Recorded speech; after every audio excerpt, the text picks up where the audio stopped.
চলুন রমজানে পড়া আর ইবাদতের মধ্যে ব্যালেন্স করার জন্য একটা দারুণ রুটিন দেখে নেওয়া যাক।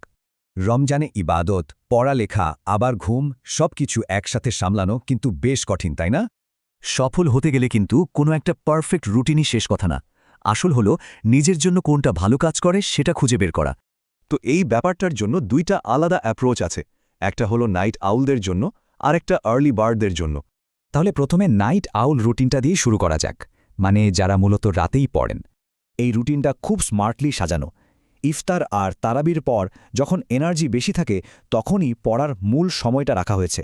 এই রুটিন ফলো করলে পড়ার জন্য প্রতিদিন 8.5 ঘন্টার মতো সময় পাওয়া যাবে। আর হ্যাঁ, ঘুমের কথাও ভাবা হয়েছে, প্রায় 7 ঘন্টার মতো ঘুম আর বিশ্রামও হয়ে যাবে। আচ্ছা, এবার আসা যাক দ্বিতীয় অপশনে।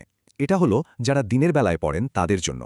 এই রুটিনের মূল আইডিয়াটা হলো রাতে ঠিকমতো ঘুমিয়ে সকালে পড়ার মূল পর্বটা সেরে ফেলা। মজার ব্যাপার হলো এই রুটিনেও পড়ার জন্য কিন্তু পুরো 8.5 ঘন্টা সময়ই থাকছে। আর বিশ্রামের জন্য যথেষ্ট সময় আছে, এখানে প্রায় 7.5 ঘন্টা ঘুমের সুযোগ থাকছে। তো দুইটা রুটিন তো দেখা হলো, এখন প্রশ্ন হলো কোনটা কার জন্য ভালো। চলুন একটু তুলনা করি। যিনি এই রুটিনটা বানিয়েছেন তিনি কিন্তু ব্যক্তিগতভাবে নাইট আউল রুটিনটাকে এগিয়ে রাখছেন। এর কারণ হল ভরা পেটে এনার্জি নিয়ে পড়া যায় আর রোজার সময়টা আরামে কাটানো যায়। তবে শেষ কথা হলো যে রুটিনটা আপনার শরীরের সাথে খাপ খায় সেটাই সেরা। নিজের প্রয়োজন মতো রুটিনটা সাজিয়ে নিতে হবে। এই রমজান মাসটাকে পড়াশোনা একটা দারুণ কামব্যাক করার সুযোগ হিসাবেও কিন্তু দেখা যেতে পারে।